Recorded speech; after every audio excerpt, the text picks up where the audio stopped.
Magandang hapon sa atin mga kababayan, mga Kainiting TV. Another rainfall advisory po tayo ngayong January 14, 2025, alas 4:30 ng hapon.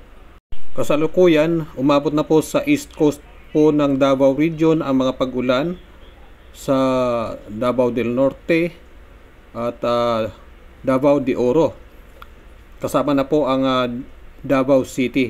Sa Socsargen po, sa North Cotabato, na may kasama pa pong pagkulog at pagkidlat. Mamaya-maya po mga 1 oras ay makarating na po ito sa Lanao area at sa susunod na 2 oras posible sa Pagadian at Zamboanga City or sa buong Zamboanga Peninsula.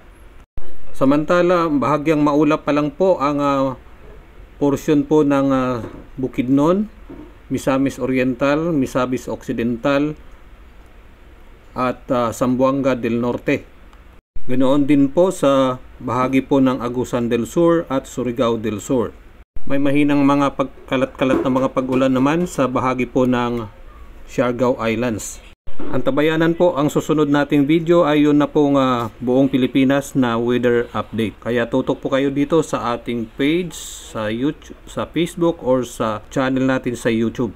Paki-react, share and follow or subscribe sa ating YouTube.